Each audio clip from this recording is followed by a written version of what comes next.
Welcome to the Herald Democrat Sports Podcast. I'm the sports editor of the Herald Democrat, Jason Del Rosa, and you're listening to the latest edition of the Herald Democrat Sports Podcast. We are at the midpoint of the season, week 5. District is basically here for everybody except for a couple of teams, but we are about to get into full swing for the games that count towards the playoffs, count towards winning district championships. We don't have some teams playing this week because buys are in effect. We've got a little bit of everything on the podcast, including, for the first time in the history of the Herald Democrat Sports Podcast, a sponsor. Yes, we have a sponsor, and that sponsor is Frontier Golf Carts of Texoma. Experience the thrill of savings to celebrate their new Denison location, proudly serving the greater Texoma area, where they're launching with the lowest prices of the year. This marks an exciting new chapter in the 11-year history of Frontier Golf Carts as they expand from their original location in Salina. For their grand opening, come see the awesome collection of new carts with up to $1,500 off, including the 2024 Frontier EV Lightning F4 with all seats facing forward. New lithium battery-powered golf carts with backup cameras and touchscreen entertainment start at $7,495. Visit frontiergolfcarts.com or check out their Facebook page for the latest specials. So we thank Frontier Golf Carts for being the first sponsor here on the podcast. And if you would like to sponsor the podcast or know someone who would like to help sponsor the podcast, contact Renee Marler at rmarler@cherryroad.com. So that's a great way to kick off the latest edition of the podcast. We have a sponsor, and we're going to talk about so many things this week, as we always do. If you're joining us for the first time, where have you been after a month of great high school football action? We're going to talk about what happened last week. We're going to talk about what's in store for this week and what it all means. And we'll do it like we always do. We start at the top in 5A. We work our way all the way down to 6-man. And we hit on all the topics that you need to know about here for Texoma High School football. And so we will start the first game in District 5A Division 1. The Sherman Bearcats on homecoming will host Frisco Centennial, 7 p.m. on Friday at Bearcat Stadium. Sherman is coming off a 58-17 loss against McKinney North, so they enter this matchup at 1-3 overall and 0-2 in district play. Frisco Centennial also coming in off a loss against Frisco Lone Star, 62-7, and that was their first loss of the season. They are 3-1 overall and 1-1 in district play. And to give you a little lay of the land in this district, after 2 weeks of action, there were only 2 undefeateds left, and Sherman has played one of them. Both Frisco Reedy and Frisco Lone Star are 2-0 in district play. Wakeland joins Centennial, Frisco, and McKinney North at 1-1. Heritage and Lebanon Trail are both 0-1, and Sherman is at 0-2. So a big game for both teams coming off some lopsided losses, particularly in the case for Sherman. The second week in a row in district and the third week overall in this current losing streak, to where they have had a bad stretch in the first half that turned a close game into a situation that was too big to overcome. In this case, for against McKinney North, it's 13-3 after the first quarter. Sherman gets a field goal around a couple of touchdowns. I will point out, too, it was a 47-yard field goal by Brendan Mendoza. So it's going about like you would normally assume, a little back and forth, people getting points. And then again in the second quarter, McKinney North scores again. Sherman gets on the board. Randy Nelson catches a 30-yard touchdown pass from Caleb Orr. So it's 20-10. That's totally manageable. You see that all the time, 10-point game in the second quarter. And then North ends up scoring 3 more times, including right before the half, to break this game open. get it to 41-10 at the break, and Sherman's only able to score once more late in the fourth quarter on a touchdown run by Colby Ray Short. And it's the third week in a row. Frisco Reedy had the three touchdowns right before halftime last week. And then the week before that, Rock Hill had 3 touchdowns right off the bat to put Sherman in a 21-0 hole in the first quarter. And so that's been the situation with Sherman, especially in district. They've had this one little stretch that has really hurt them, and it's come right before halftime to widen the gap. Stats from this one: Jacavian Hughes, 16 carries for 64 yards. Short had 4 carries for 44 yards and that touchdown. He also had 4 catches for 44 yards. Nelson's lone catch was that 30-yarder for the touchdown. Micah Hunt with 4 catches for 28 yards as well. Passing game a bit limited in this one, in part because of overall 5 turnovers, 4 of them being fumbles, but just 103 yards through the air for Sherman. And I think that's been sort of the sticking point. The offense was a little bit better in this one, obviously getting to 17 points compared to just the single touchdown in the last 2 weeks.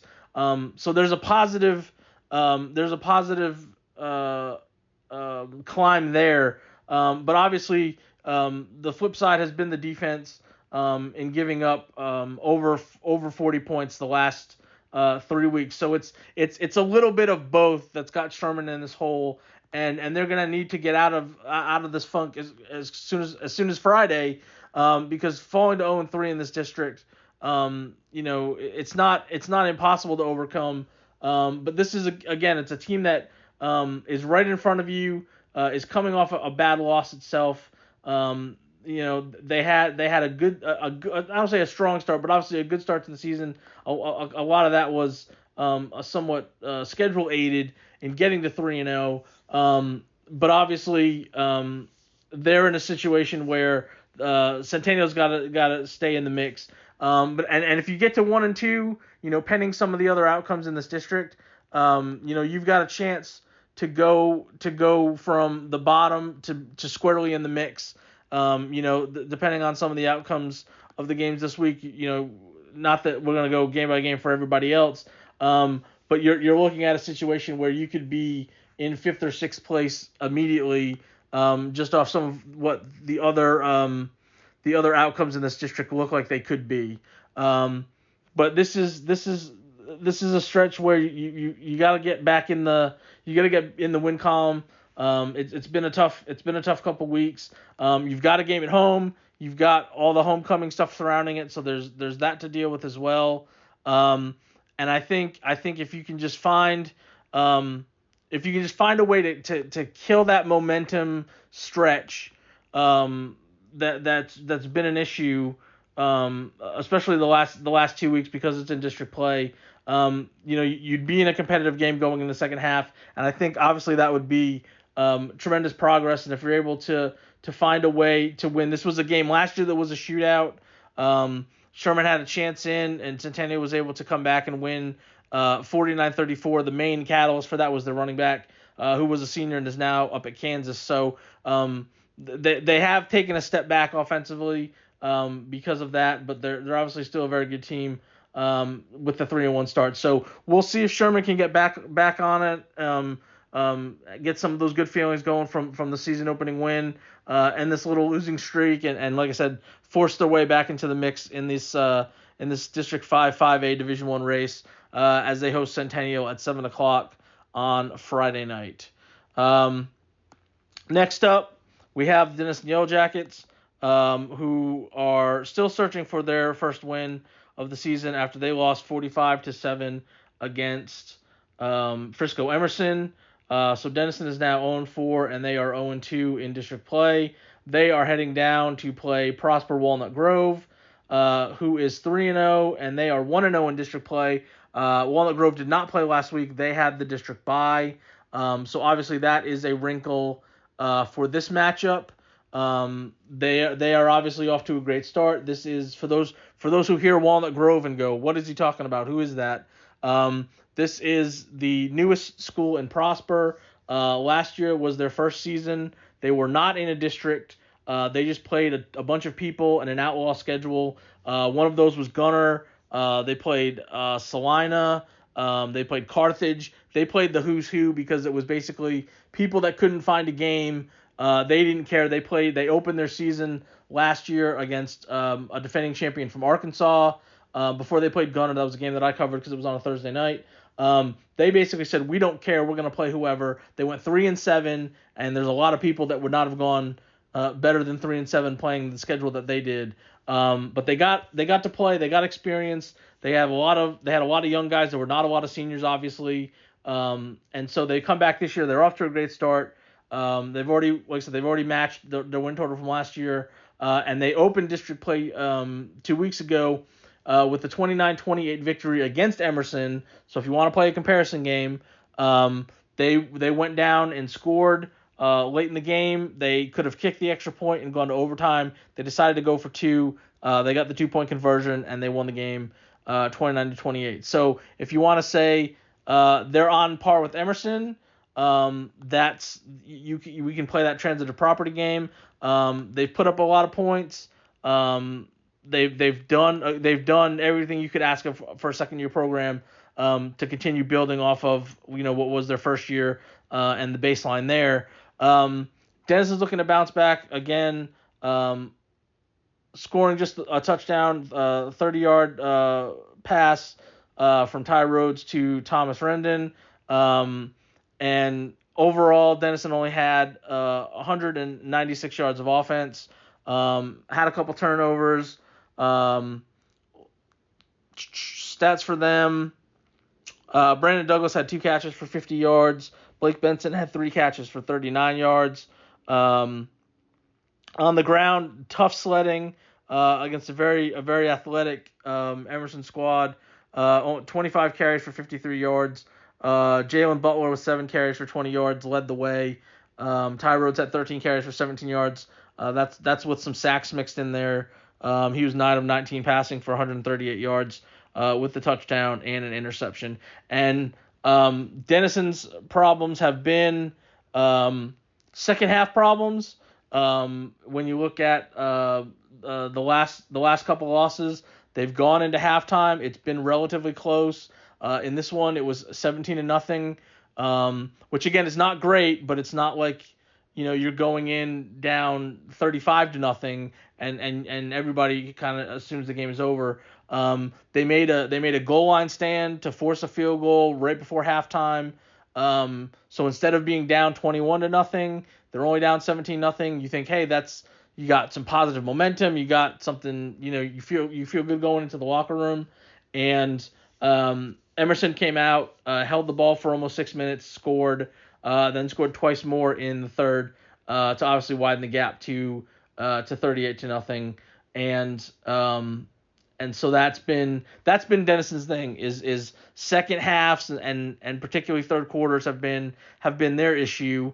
And obviously you have it's a frustrated group. Obviously, they had that game against Independence, more or less in their control, and they let that get away. And that was a situation where you don't know how much of that carried over because that was so close, and obviously you were facing an Emerson team that was coming off the loss to Walnut Grove, that was going to be doubly fired up to avenge what happened there, knowing that they couldn't afford to drop to 0-2, much like Denison was in that situation. So some guys are back healthy again that played in this game. I think the feeling is going into this week, there'll be even more guys coming back as injuries have hurt them and had some guys playing kind of all over the place. And I think this has a chance to be maybe a shootout. I think this could be a back and forth type of a game. I didn't feel I didn't feel as confident when going up against Emerson. They had some guys on. They have some guys on their defense that we talked about that are Power 5 or I guess Power 4 now, Division 1 guys that can make plays, and they did a really good job of shutting Denison down in regards to that. And so I think the only thing about Walnut Grove is that there's not a lot to go on. If you looked at Independence or you looked at Emerson from last year, there were a lot of key guys in key spots, and you kind of knew what you were getting at certain positions. One of the things with Walnut Grove is they have a freshman quarterback, so like what you've seen in 3 games is all you have to go on him. There's it's going to be interesting to see how much were guys coming in either from in this freshman class, or I don't know how they tweak the attendance zones. That there were some guys that were at the old school or some of the other schools that are now over here.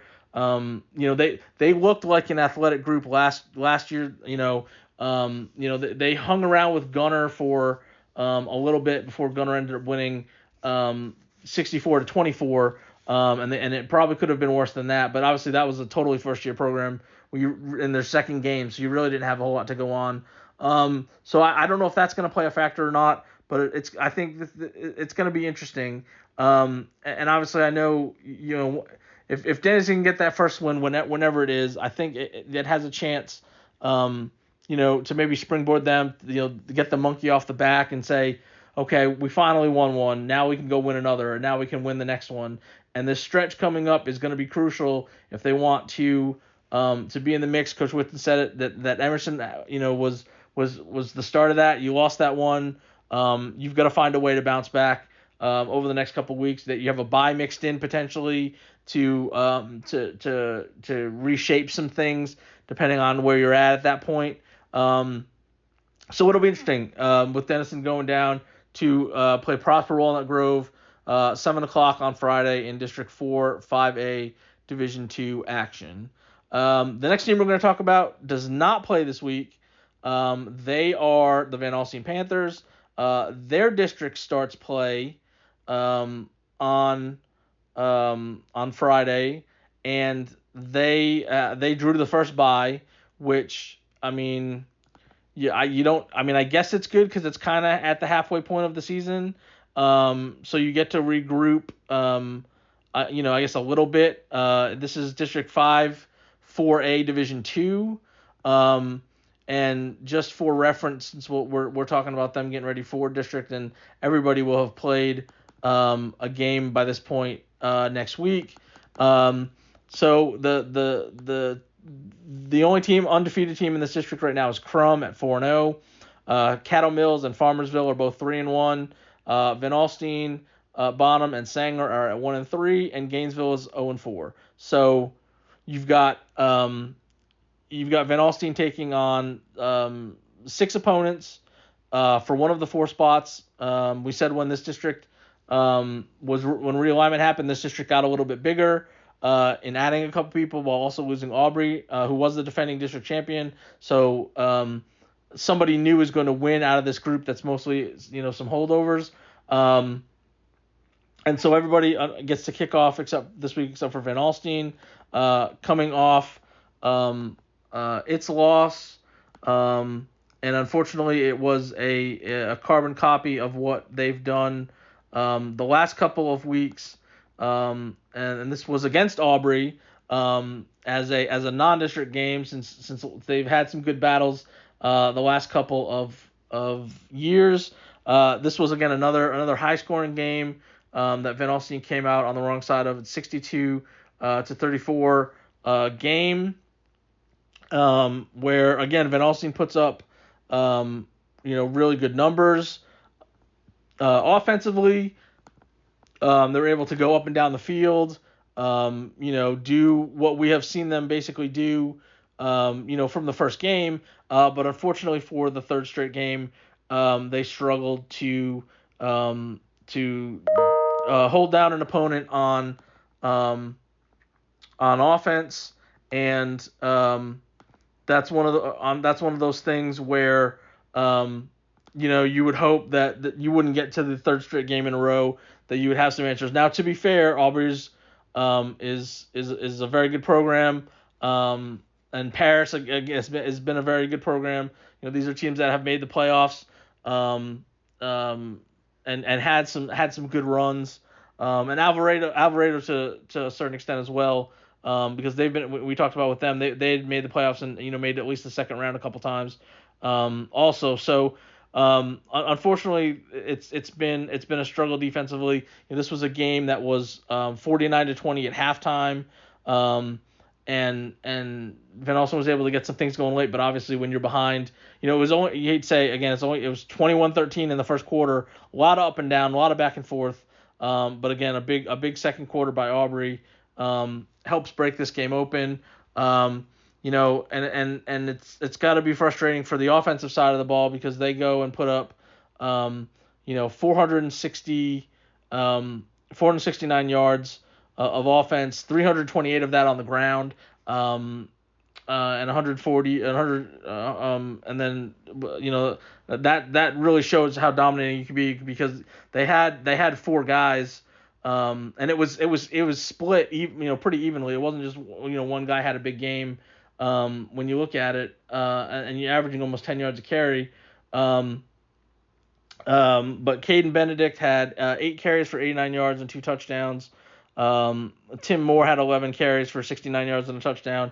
Jack Williams had 6 carries for 93 yards and a touchdown. Michael Upchurch, 9 carries for 77 yards. So those are big, big numbers in the running game. And like I said, averaging almost 10 yards a carry.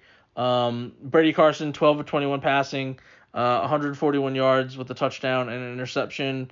Jackson Skinner led, receiving five catches for 71 yards and a score. And again, it was just one of those games where they've got to find they've got some defensive work to do, and they've got 2 weeks to figure it out before they jump into it. And it doesn't start out easy, because they are going to play Crum in their first district game. And obviously, like I said, Crum is the only undefeated team in the district. They are going to play Cattle Mills, which I think, just based on what has happened so far, record-wise and results-wise of who people have played, I think a lot of people look at that as the winner of that has the driver's seat to the district title. So Crum and Cattle Mills play each other, right off the bat, in what I think a lot of people believe is going to be a big game, and then you've got to deal with Crum after that, which could be good or bad. Obviously, if they win, maybe they overlook you. If they lose, maybe you catch them at the right time. They start doubting themselves because they got into district undefeated, and they look good, and then that happened. So Van Alsten's got 2 weeks to kind of hang out and prepare for the start of their district play, and they're gonna go on that run of 6 straight games to end their season with that game against Crum. So that's Van Alsten hanging out on the side. As we move down to 3A, and we get into district play there, we have another team that's also going to go on a bye. And this is a team that probably wishes they weren't going on a bye, based off of the result that they had, and that is the Whitesboro Bearcats. They are coming off a 27-24 victory against Commerce on the road. They were able to pull out a game in the final minutes. Victor Chavez kicks a 25-yard field goal that ends up being the difference, and much needed. We talked about, obviously, they had lost 2 games in a row. The offense had been struggling, but in this one gets a little back to what they had been doing. Colt Fagan, 14 of 27 passing, 220 yards, 3 touchdowns. Braden Bomar, 6 catches for 66 yards with a touchdown. Mason Scarborough added 3 catches, 38 yards and a touchdown. Wyatt Winchester had the third TD catch. And so Whitesboro goes into their bye. You make that trip out there to Commerce. You get a nice win. You're at 2-2, which I think, obviously I think the Graham game was probably going to be the one that, if you said before the season, if Whitesboro was 3-1 at this point, they would have taken it. But 2-2 is not bad, especially against the caliber of teams that they've played. So they have to wait to play their 6-3A Division I opener, which is going to be on October 4th when they host Life Oak Cliff. But again, that was a much needed win. I know they've been dealing with some injuries in the running game, so that's been a bit of a struggle. It was, again, in this one they only had 63 yards on the ground. Trying to find some pieces to fit there, but they were able to get the job done. And I think for a team that's on a 2-game losing streak, just getting a win, like I said, going into the bye week is huge for them. But again, that's why I say, you get a win like that, you want to go out and play the next week. You want to get district started. You want to carry that momentum. So obviously that's probably the frustrating part of that for Whitesboro. But I will also say, and I'm sure that they're going to use this to their advantage of, they're going to be able to scout and see how everything looks in this district, and get a little bit of data, because this is a brand new district for them. We'll talk about it here in a second because of Pottsboro. So obviously they know Pottsboro because they're local and everything like that. But the rest of this district is brand new for both of the teams up here in Texoma. And I don't know if maybe this gives them a little scouting advantage, because they get to check out some opponents before jumping right in.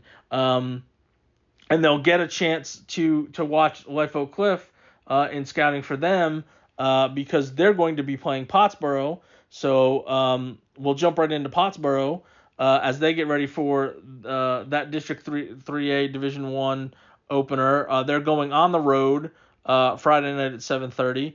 Pottsboro 4-0 after they beat Munster 32-27. And Life Oak Cliff comes in at 3-1. They won 54-17 against Carter Riverside. So I mentioned about this district. Again, I'm going to be saying several schools that maybe a lot of people are not familiar with. I think there's two that probably are. Obviously, Pilot Point is very familiar for a lot of people around here. They play a lot of our teams. We'll talk about them in a second because they played a local team last week. They've been in a district with Whitesboro, so obviously Whitesboro fans are familiar with Pilot Point. So they're new. They're not new or to people around here. Palmer is another team that maybe not be unfamiliar to people around here, because they were in a district that was matched up with the Gunner Bells district for a couple years, to where that would be a potential first round playoff match. So they're not familiar. They're obviously moved up to Division I. And then like we mentioned, so there's Life Oak Cliff, there's Dallas Madison, and there's Dallas A+ Academy as three totally unknown type of opponents. And Pottsboro is going to get into action with them. These are the only two teams coming into district play that have winning records. Whitesboro and Palmer are both 2-2. Madison is 1-3. And A+ Academy and Pilot Point are both 0-4. So Pottsboro coming off another close win, although it was a little closer because Munster scored at the end of this game when it was a double-digit game to get within the final score. But again, this was one of the big showdowns from last week that everybody was interested in because of what it was going to mean in terms of rankings, and you had the team from 3A Division I playing a ranked team in 2A Division II. And I said, they've played some very good games. That's why they continue the series. And again, 32-27, I don't think you could ask for more for both sides. I think obviously the only thing Munster would say is we would have liked to have won. but I think it's good solid competition for two teams that are gonna make the playoffs, that are going to be challenging for district titles. As the only ranked team in its district, I think Pottsboro is obviously the favorite. Munster is going to have to battle Collinsville, and they also have their rivalry with Lindsay to deal with in that district. But Pottsboro does what it needs to do, and it's been kind of that way so far this season. They get a decent lead, and they're able to hold off Munster, like we said. And they do it. They're doing it in obviously the much different way that we thought from last year because of the losses to graduation. But they're still scoring points. They're still having success moving the ball. Again in this one, almost 450 yards. Caden Humphrey leading the way at quarterback. 23 of 36 passing for 303 yards and 2 touchdowns. He also ran 19 times for 121 yards and 3 scores as well. His favorite target in this one, Xavier Brady, 17 catches, 176 yards, and a touchdown. Carson Butcher's only catch was a 71-yard touchdown right off the bat to open the game and kick things off. It's been a very good start for Pottsboro, obviously. And I think considering their opponents, I think they've done a good job defensively. I know they've been giving up points, but when you talk about either playing bigger schools or playing perennial playoff teams, I think they've done a good job. And again, they've found a way to win games that have had these close margins. And I don't think you can put a price on what it means to have games like this where you have to go back and forth, or you have to make stops, or you have to go in and finish off a drive. They've shown they've been able to do that in 3 of the 4 games that have been close, and I think that's a good sign for them going forward. Again, especially with the uncertainty of this district, we don't really know what they're going to be getting into there. But again, that's a really nice win for Pottsboro. And again, I think they're the favorite going in. I think most people would agree with that. But again, this could be, like I said, much like with some of the other districts that we're going to talk about, and even with that Crum Cattle Mills game in Van Alstyne's district, there's a chance that Pottsboro Life Oak Cliff right off the bat, when we look back, we could say, oh, that was for the district championship. It's a lot more fun when that's at the end, and hey, the winner's going to get first and the loser's going to get second. But this could be a scenario where this could be the decider right off the bat in District 6-3A Division 1. So we'll see what Pottsboro can do going on a road trip down to face the Life Oak Cliff on Friday night. The next game on the schedule, because now all the teams that have byes have been discussed. So everybody that we have coming up will have a game, and we head over to the start of District 7-3A Division 2 play, and we have a couple of all local games in this district, and of course the big one that has become the staple to open district play for this group, or what is normally in this group. We have Gunner taking on Bells. This game is going to be at Panther Stadium, so Gunner's going to go on the road at 2-2 after they won last week 49-7 against Sanger. Bells also won last week to get to 2-2 with an 18-14 win against Cooper. And like I mentioned, games that start off a district schedule that end up deciding the district title. That has been the case for the last 4 years now, with Bells and Gunner being in the same district. Gunner is on a 50-game district winning streak. The last time they lost in district was in 2015. The Panthers have won 24 of the last 28 district games.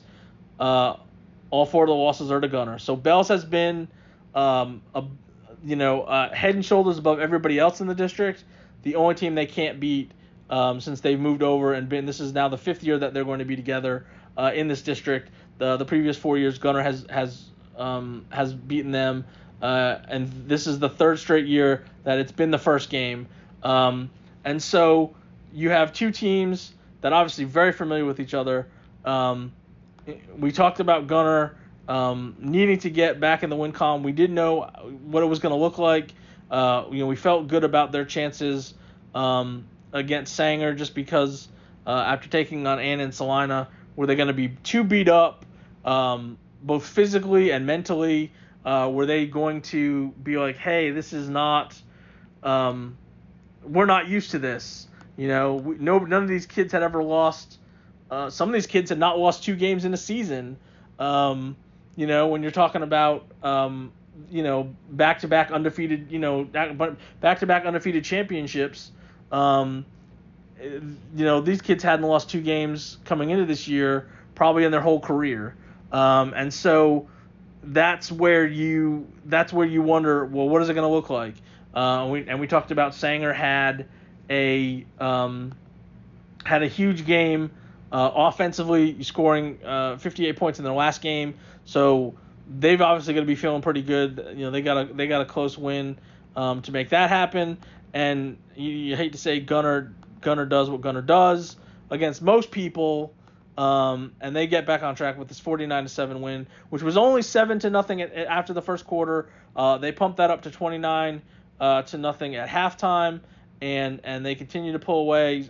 Sanger gets a touchdown in the fourth quarter to avoid the shutout. They only finished with 103 yards of offense, and Gunner was back to what we expect out of Gunner against a lot of people, moving the ball around, spreading it around. A lot of people getting to the end zone.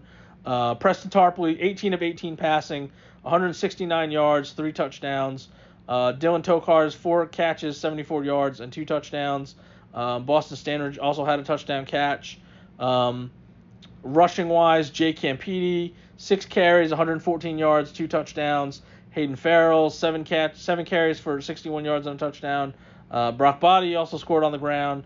Mitchell Gage didn't find the end zone but had 3 carries for 94 yards. And it was, for those who will look at the box score or were at the game and know, you talk about 2, 4, 6, 8, 10, 12 different people carried the ball, and 2, 4, 6, 8, 10 people caught passes, and that is what we have seen from Gunner, the last couple years during the stretch of spreading the ball around, getting a lot of people involved, having a game where if it's not over at halftime, it's over a little bit after that, and that, I think, I don't want to say it was probably a huge sigh of relief. I just think it was one of those things where it felt normal for what Gunner has become and what they've done to people. And I know they had to swallow their medicine the previous couple weeks, and they kind of saw what it was like to have this done to them. And maybe they were going to lose a little bit of confidence, but obviously that wasn't the case. So Gunner, and we said no matter what happened in those 2 games, if they had beaten Ann and Salina, if they had split, or if they had done what they'd done when they had lost, I think everybody still says, this is the team to beat in 3A Division II. They're going to have a chance to three-peat. The same cast of characters right now looks like are their potential roadblocks in the playoffs, which would be Jacksboro, who's off to a very good start, and obviously Canadian awaiting in Region 1 should that state semifinal matchup happen yet again. So that's the Gunner side of things. Bells getting the win at 18-14 over Cooper on the road. We've talked about their opponent because they've played some people recently. They're not afraid to schedule some tough people. And in this case, again, a solid Bells team dealing with some injuries. I think I'm going to say that a couple times about a couple teams throughout the podcast because, again, that's just the nature of the beast sometimes. But this was a game. Bells is down 14-12. Cooper scores to go up 14-12 with 8 minutes left in the game, and Bells gets the ball back. They have a 7-minute and 40-second drive. Easton Branham sneaks it in with 19 seconds left, and that is the difference. And that should obviously be no surprise that Bells would put together that long of a drive, finish it off with a touchdown, basically winning at the very end. Bryson Thompson, 24 carries, 107 yards, and a touchdown. Blake Reeves, 16 carries for 94 yards and a score. And again, I think it's a good sign for Bells to get back on track. They have had some. The defense has obviously played well at points. Again, because we talked about the game against Whitesboro and how much of a rock fight that was. And again, this had a similar feel. There were no passing yards in this game because obviously when you're Bells and you're playing somebody that also wants to run an offense that doesn't really pass. Again, literally mirror images. Bells runs 55 times for 247 yards. Cooper runs 54 times for 260 yards, and neither one of them get a yard through the air.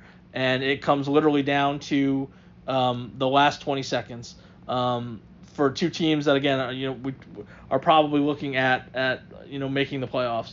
But I just think that's a good sign for Bells. Again, we talked about 2 weeks ago going up to play Plainview, not really knowing what to expect, having to deal with an Oklahoma team, and things did not go their way. Obviously with that loss, and then opening with the loss to Pottsboro by 3. Again, this is a team that could easily be 3-1 and feel good about itself going into district play. Like I said, unfortunately for them, they have to start with Gunner again. But the thing about Bells, as we have seen, the previous 2 years and then what they had done the 2 years before that, they have taken care of business against everybody except for Gunner. And if that's the case this year, they'll say the same thing. They'll say, look, we got 5 games left. We take care of business and we get second place, and that's the best we can do. And if they were to win this game, I think that's the same thing. They would say the same thing. We got to beat everybody else. We want to get first place. We don't need to slip up, have some sort of crazy tiebreaker or whatever. I think the mantra would be the same, win or lose. But that's the one thing, if you want to look at it from that perspective, Bells knows how to handle the rest of this district. And I think the expectation is that they're going to do that. The only question is what happens on Friday with Gunner going to Bells at 7:30 for the 7-3A Division II opener. The other all local game in this district is Howe at S&S. Howe is coming off a 28-25 win against Pilot Point, so they are 2-2. S&S lost 65-21 against Rivercrest, so they are 0-4. These teams actually played last season. It was a non-district game, and Howe won 28-3. This is a district game for the first time since 2015. We've talked about with realignment, S&S came back from a Western district with Callisburg, and they moved them into this district. So in addition to Bells and Gunner and Howe and Blue Ridge and Leonard, which is what we have known about this district, they have been the 5 holdovers. Callisburg and S&S got dumped into this district. Lone Oak got kicked out, and they both filled in into this district. So you have Howe, which was down early against Pilot Point, down at halftime, down in the fourth quarter. They find a way to make the plays that they need to. Get some big runs from Braden Ulmer. to win this game 28-25 against Pilot Point. 2 touchdowns in the fourth quarter. Omer has his final one after getting a 95-yard run late in the third quarter. He scores with a little under 3 minutes left in the game, and then with the late in the fourth quarter, Pilot Point's going to punt, and they end up having a bad snap in their semi-deep in their end, but the ball ends up in the end zone. Garen Langford falls on it, and that ends up being the difference at 28-25. And again, this was a game they were down, 15-0 after the first quarter, against a team, like we mentioned, Pilot Point was trying to end a losing streak, dating back to 2022. I think it was 15 in a row that they had lost. They wanted to feel good. And I'm sure they were feeling it. They were smelling it. Hey, we've got a chance. We're 3 quarters away and we're up 15-0. But Howe was able to chip away. Ulmer finished with 9 carries, 148 yards, and the 3 touchdowns. Ryland Strong added 7 carries for 69 yards. Not much in the way of passing, only 6 yards passing. And Howe does overcome 4 turnovers. But this was very reminiscent to the game against Bonham, where they just ran it and they grinded out a win. And they kind of grinded their way back into a win here. And obviously, you've got a thrilling comeback. You're feeling good about yourselves, and now you're going into district play. On the flip side, you have an SNS squad that again is I think they're showing improvement, particularly on offense. Things are getting better there. In this loss to Rivercrest, they score a touchdown in each of the first 3 quarters. Hunter Corville throws for 127 yards and 2 touchdowns. Joe Orr is his main target, 7 catches for 126 yards, had both of the touchdowns there. Corville also added 14 carries for 52 yards. Kenny Melton finished with 15 carries for 82 yards. Corville also scored on the ground.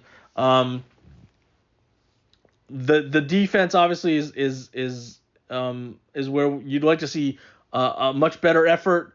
Obviously, this is a game you talk about the early going. It's SNS is only down 8-7 after the first quarter, and then Rivercrest scores all of their other points in the next 2 quarters. Getting 4 touchdowns in the second quarter, 4 touchdowns in the third quarter. But again, I think things are getting better from an offensive standpoint, and that's a huge upgrade. We've talked about it, I think, almost every week with SNS getting better week to week because of how things went last year. It was a real struggle to score, and they've gotten better at that. I'm really interested to see this matchup. I think obviously, Howe is favored. I think SNS is also going to be an underdog in this district just based on some of the people. But this is one of those games where this could be a breakthrough. I think you have a group at SNS that has a chance to get off to district play. Either way, the winner of this game gets off to a really nice start to get that first win out of the way in district. And I only say that because obviously Gunner and Bells are playing each other because we just talked about them. And Callisburg and Leonard are playing each other in the other game. Blue Ridge has the bye. And I think Callisburg-Leonard is an interesting matchup as well. And I think it's interesting from the standpoint of we just haven't seen Callisburg against some of these teams in this district. Blue Ridge and Leonard both come in at 3-1. Obviously, Gunner and Bells are 2-2, but we've talked about the teams that they've played there. And Callisburg is also 2-2 along with Howe. So I think after Gunner, this has a chance to be a very interesting district. Blue Ridge and Leonard have some skill guys that are back, that have experience, that have playoff experience. But Callisburg is kind of the wild card in terms of what they might bring. But again, if you're SNS and you get off to a good start, I think that could be interesting for them. The program's lost 20 games in a row. To get off the schneid in district play, to have that be a situation there, I think that's why I'm interested in this game. And again, if Howe wins, the winner's going to be in a good spot going forward. Not that we want to look ahead, but SNS has the bye the next week, so that could be good or bad depending on how you want to look at that. And for Howe's next two games are Bells and Gunner.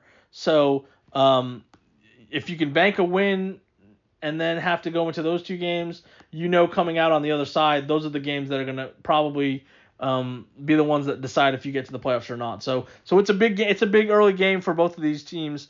With SNS hosting Howe at 7:30 on Friday. So that's all of the 3A. We've got just a handful more. We do have an all-local matchup as we start 6-2A Division I play, and this is the one that I have talked about for a couple weeks. We said, hey, this could happen if they keep winning. The collision course is there. It's the first game of district, and it's Whitewright traveling to Tom Bean at 7:00 for the 6-2A Division I game, and it's 4-0 Whitewright against 4-0 Tom Bean. The rivals right down the street. Take every week of our season and talk about games that we're excited about, and this is definitely top 10, and it could be top 5 just for everything at stake.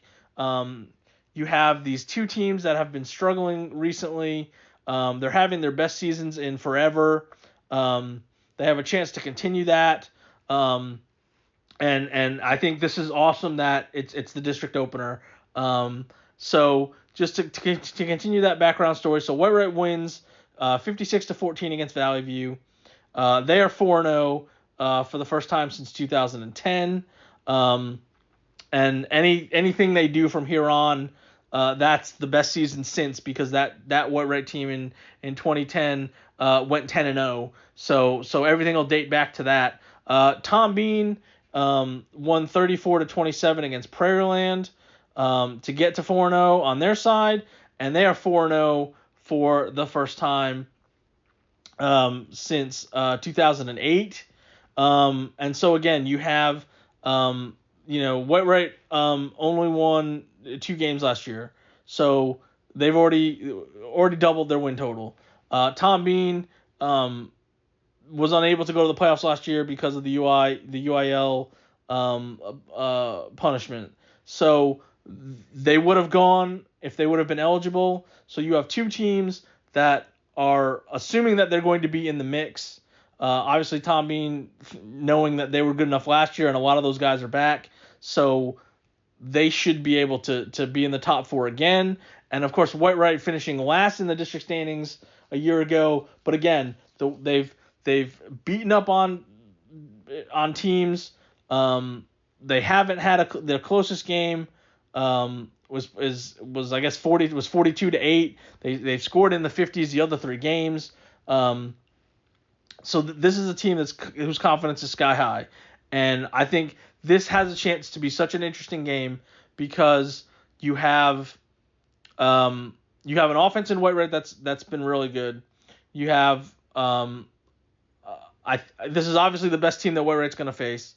I think Tom Bean can say the same thing about Whitewright. Both of their defenses have been very stingy. Both of their defenses have been forcing a lot of turnovers. And so I think I don't know what to expect.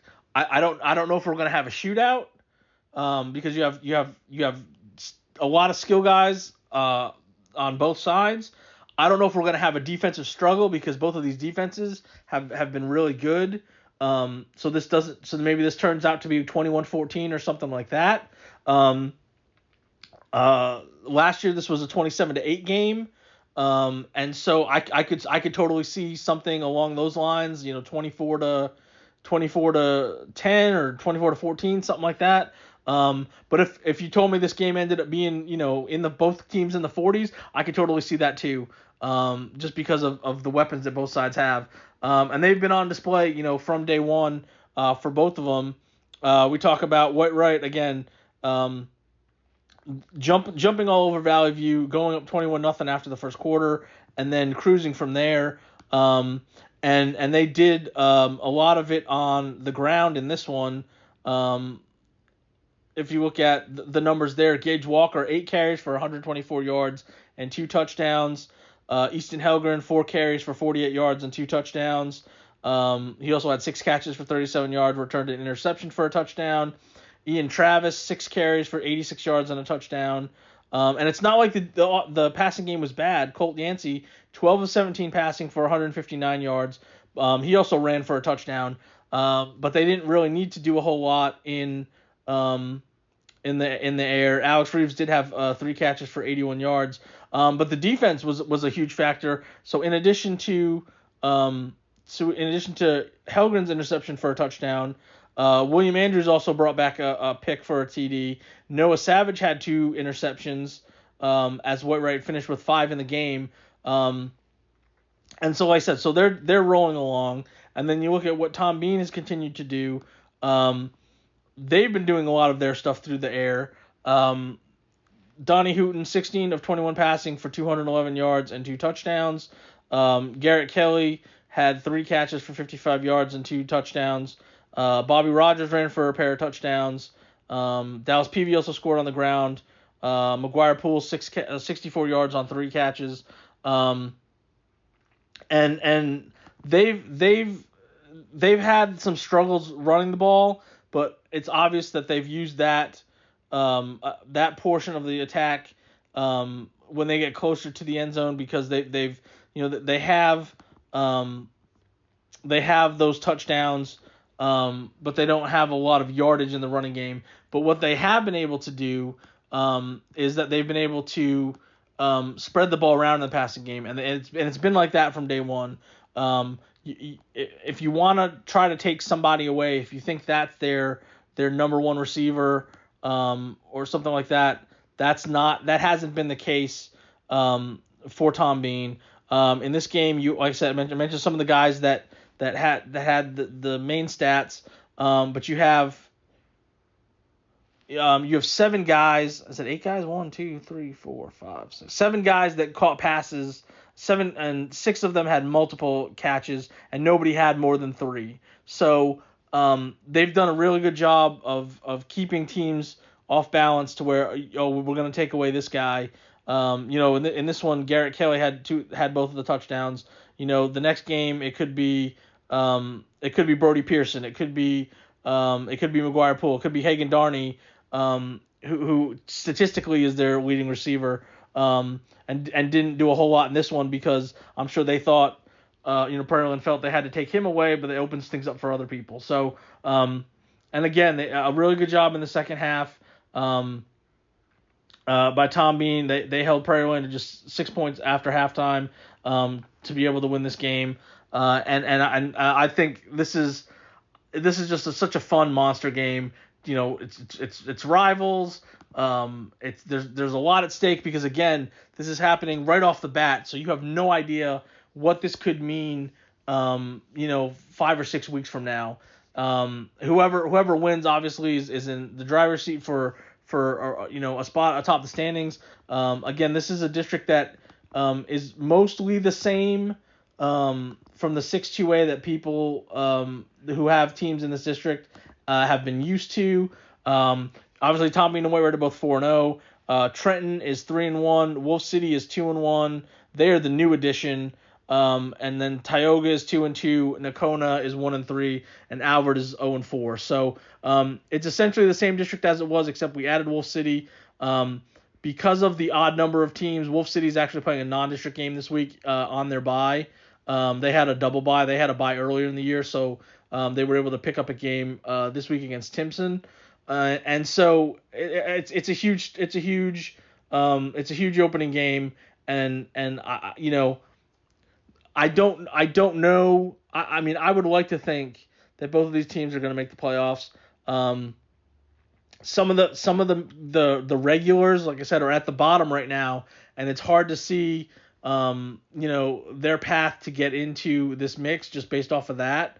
But again, we've seen teams have losses in non-district, and then it doesn't matter once you get into district play.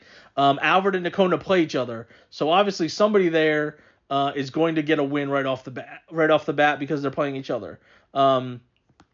And so somebody's going to get some momentum off of that. But again, I think the winner of White Wright Tom Bean can easily say we're the team to beat. We're still undefeated, and we've shown we can beat the other undefeated team in this district. And I just think it's going to be. I think the atmosphere is going to be great. For a game like that, it's always good. But again, the last couple of years when you have two teams, if it's late in the season and two teams are out of the mix, and that's all you have to play for, it does mean something. But like I said, this could end up being a super huge game. So I'm interested to see what happens with White Wright at Tom Bean at 7:00 on Friday for the District 6-2A Division I opener. And the other game in this district that has a local team in it is Tioga, and they're traveling to Trenton at 7:00 on Friday. Tioga's 2-2. They're coming off a 41-22 loss against Lone Oak, and Trenton is 3-1. They are coming off a 36-0 loss against Como-Picton. So Tioga's banged up. They've got several guys out. A lot of those are key guys. They go on the road, take on a bigger school in Lone Oak. It didn't go their way. They were regular starting quarterback Rocky Urich didn't play. Cole Boyd, who was in a battle to earn the starting position, did well at 7-on-7. He gets the start. He ends up breaking his collarbone. So they're on their third quarterback, who ends up being sort of a split deal with Johnny Dorpinghouse and Austin Norwood. So obviously things didn't go well.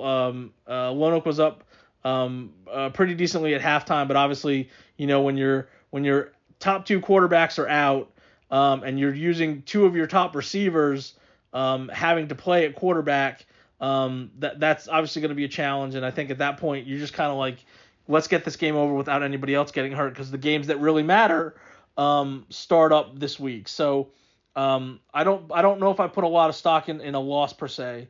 And obviously the loss to Collinsville to start the season. Collinsville is rolling. We'll talk about them in a minute. But I think obviously the biggest thing is the injuries. And I don't know. Obviously Cole Boyd is out for an extended period of time because it's a collarbone. I don't know if the decision for Urich not to play was because of you knew district was about to start, and if he was dinged up, you don't want him to get worse or expose him to a situation. Give him an extra week, and he's back this week. So obviously that's sort of an issue. You have a Trenton squad that they're coming off. They were feeling really good about themselves at 3-0, and then they not only do they lose, but they lose badly, and they get shut out against Como-Picton. So I have no idea on this game. Tioga won last year, 37-19. I think Trenton's better than what they were last year, but I don't know. So this is another one of these games in this district that, again, where it falls in the schedule may have an impact on who gets into the playoffs, who has a tiebreaker, all sorts of things that when you look back and you say, oh, that happened because Tioga was missing their quarterback, or they were missing some other people. So we'll see there, and I think there's obviously I think there's a chance Tioga can still win. They still have really good athletes. You look at what they did last week. Dorpinghouse. He had limited touches, but he did well with them. He had 5 carries for 50 yards and a touchdown, 4 catches for 43 yards. Jake David had 2 catches for 64 yards and a touchdown. That was from Boyd before he got hurt. And Boyd was playing well. I mean, he was 14 of 25 for 183 yards with the touchdown to David, and also had an interception. Jonathan Hernandez, 4 carries for 34 yards. Sam Mott, 3 catches for 40 yards. Norwood had 4 catches for 34 yards. I think, like I said, the biggest thing is going to be can athletes in different places adjust in time on potentially short notice or shifting their roles to make up for the losses. It's obviously it's hard to lose a quarterback. It's hard to lose your top 2 quarterbacks and still be successful and try to find a way to grind out a win or two.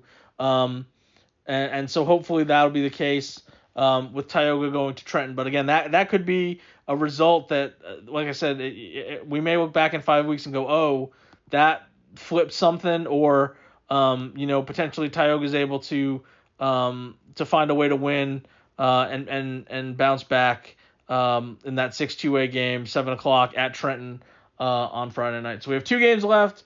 We'll run through those real quick. They're both non-district. Collinsville is going to take on Coleman, and they are going to play at Graham at 7:00. If you want to guess where Coleman is, feel free, because I couldn't tell you where Coleman is. It's obviously to the west because they're playing in Graham as a neutral site. Collinsville is 4-0. They won 55-42 against Wolf City. So that's obviously an interesting score for some people because of the district that Wolf City is now in. Coleman is 0-4. They lost 35-22 against Cisco. Rough start to the season for them. They had only scored 24 points in their first 3 games before scoring 22 last week. And Collinsville, we continue to say it. They find a way to put up the points. They find a way to win. This was I don't know if this was an expected shootout. I thought maybe there might be a little less scoring.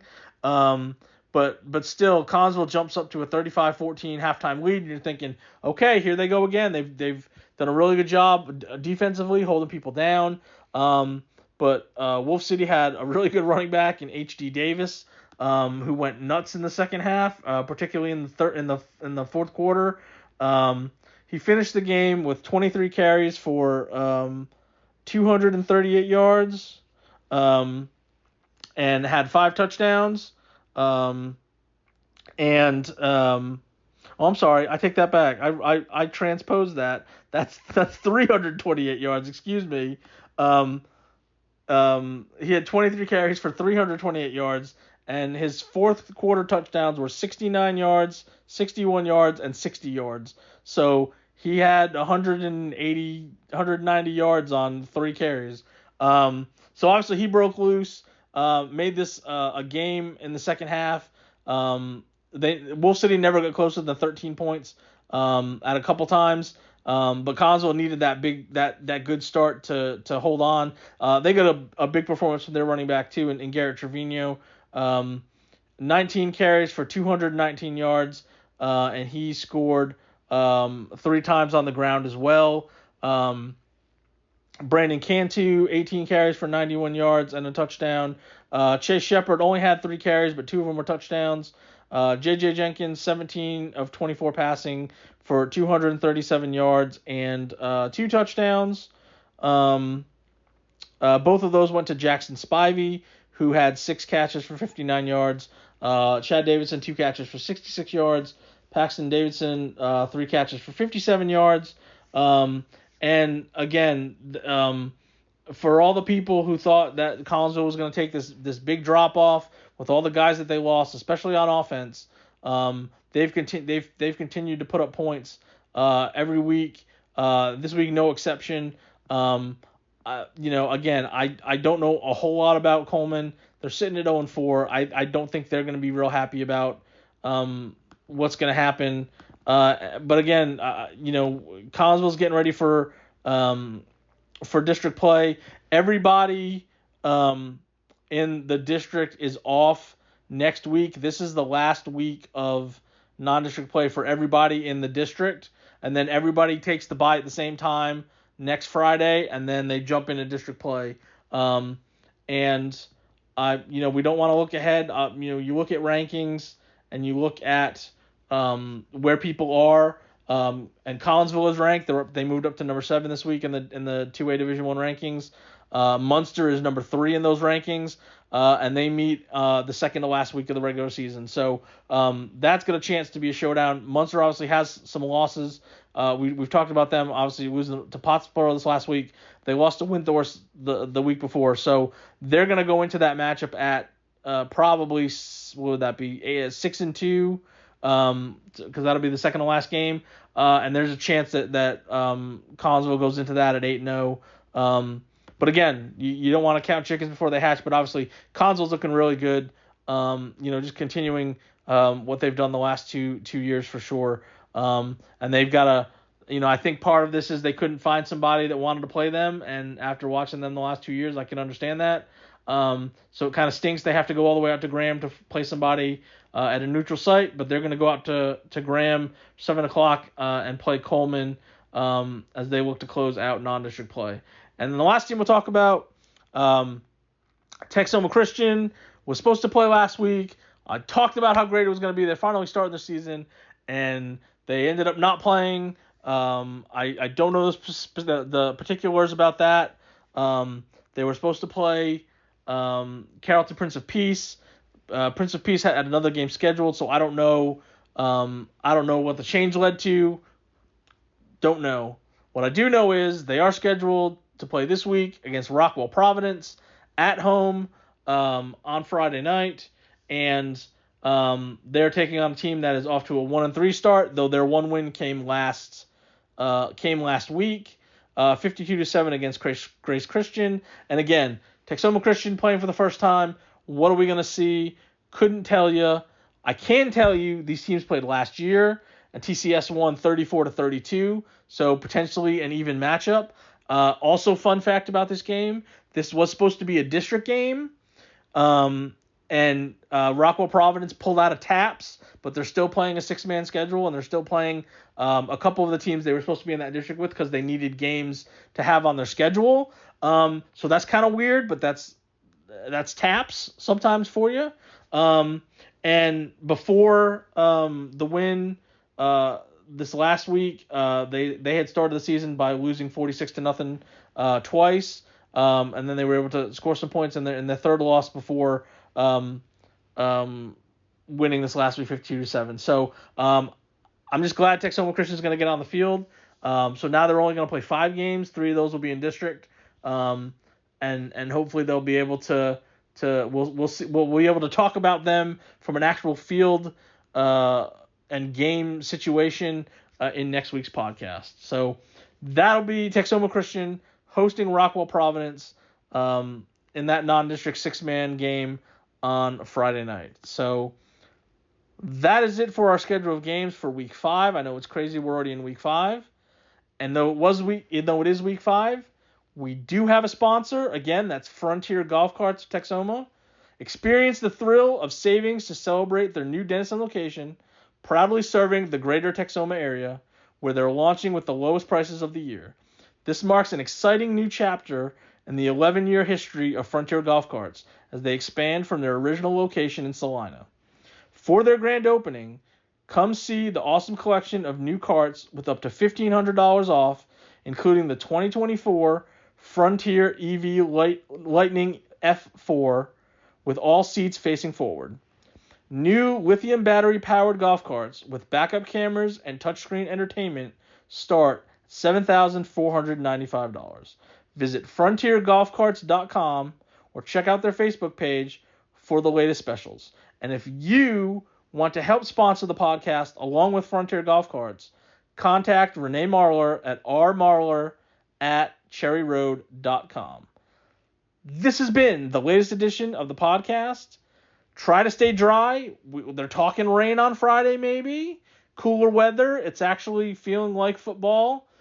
So enjoy whatever game you're going to, wherever it may be. And if your team has a bye, go enjoy someone else's football game. And we will talk to you next week here on the Herald Democrat Sports Podcast.